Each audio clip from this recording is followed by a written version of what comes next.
Des UV, du UVA et des UVB.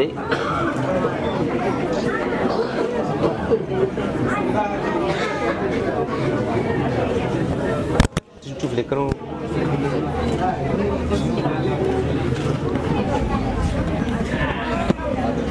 Pouvez-vous expliquer de quoi il s'agit? Non, on y a fait les tubes, les lampes fluo compactes.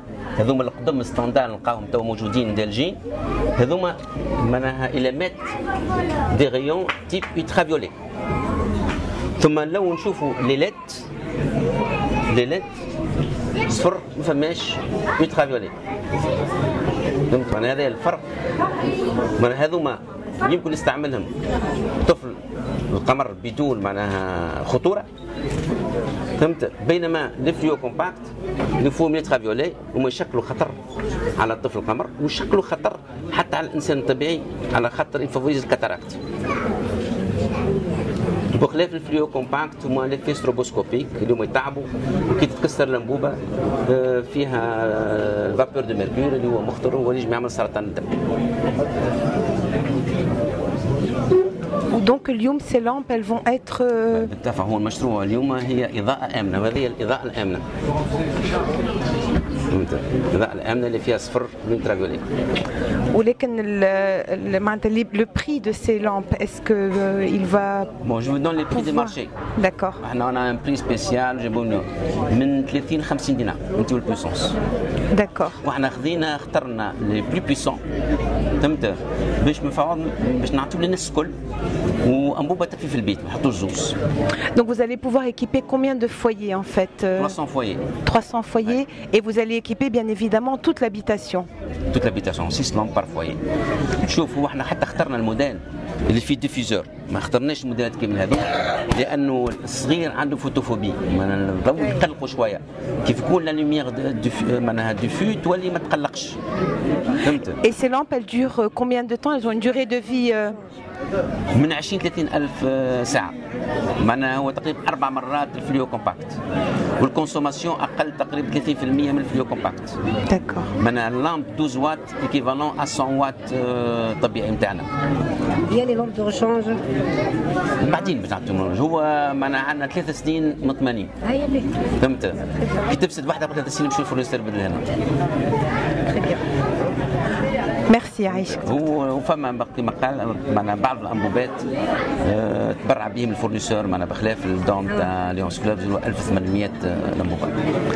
Ah d'accord, donc le fournisseur lui-même a offert 1800. Non, c'est pas le fournisseur, c'est Lions Club.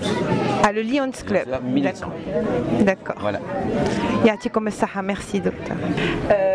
À l'occasion d'une cérémonie similaire où on vous a distribué des lunettes. Raconte-moi un petit peu comment ta vie a évolué pendant ces 3-4 années. Je viens d'apprendre que ton petit frère était malade.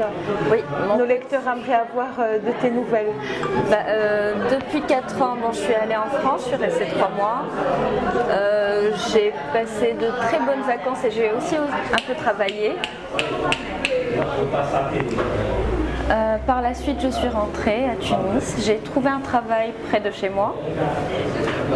Je suis chargée recrutement dans un centre d'appel pour une société française. Et ça se passe bien, tu m'as dit que tu es contente. Ça se passe très bien, je suis très contente du travail que je fais.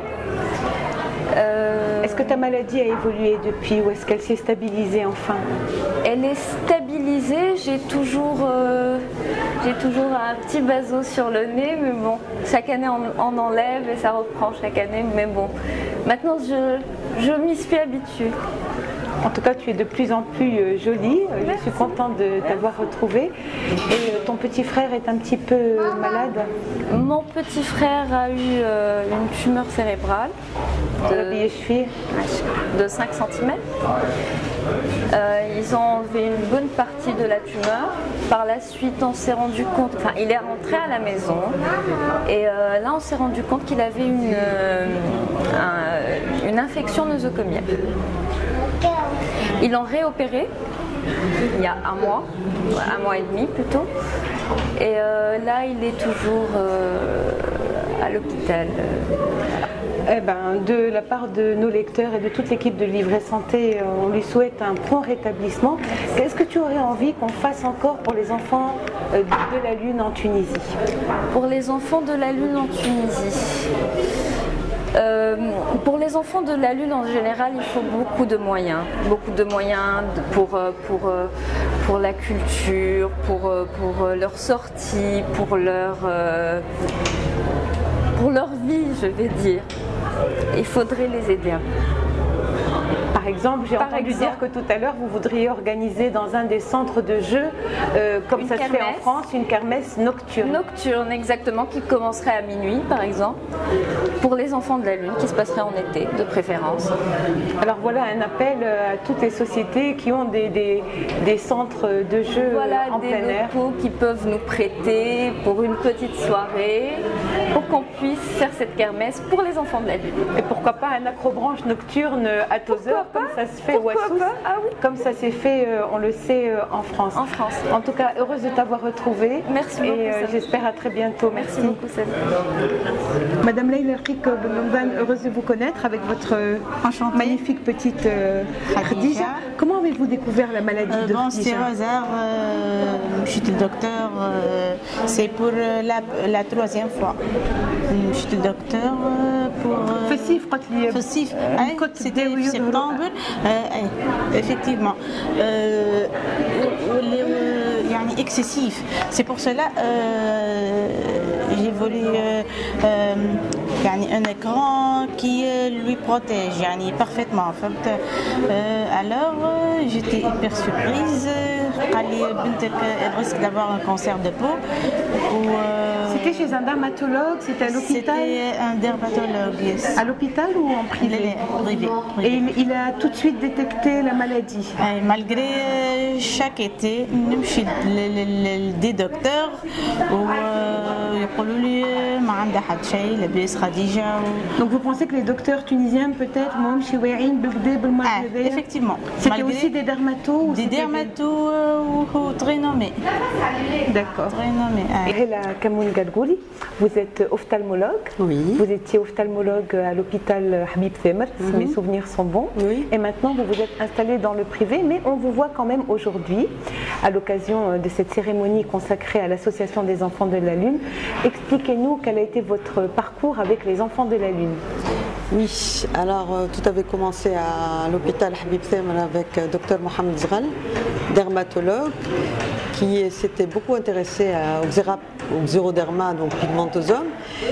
Et puis il m'avait sollicité parce que je m'occupe beaucoup de tout ce qui est en ophtalmologie, de tout ce qui est donc surface oculaire, paupières, voie lacrymale, c'est un petit peu mon dada, les enfants, tout ça. Et donc je les ai suivis avec lui depuis environ une quinzaine d'années. Et voilà. Et donc là, je continue un petit peu il continue à me solliciter, ces petits-enfants, même dans le privé, j'essaye de les aider au maximum. Voilà. C'est clair que ça a dû être difficile pour eux de vous voir quitter le circuit hospitalier.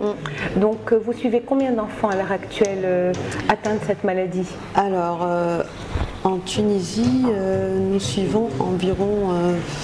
Jusque-là, j'ai dû en voir une centaine, 150, une centaine de petits atteints de cette... Enfin, petits et grands, hein. Il y a 3 stades, donc on les voit même à l'âge de 40 ans, 45 ans. Et vous, en tant qu'ophtalmo, quel type d'interventions sont nécessaires sur ces enfants? Oui, alors, en fait, c'est la surface oculaire qui est le plus atteinte parce que exposée aux ultraviolets. Donc, qui dit surface oculaire dit cornée, conjonctive, tout ce qui est à l'intérieur de l'œil. Après, c'est les paupières.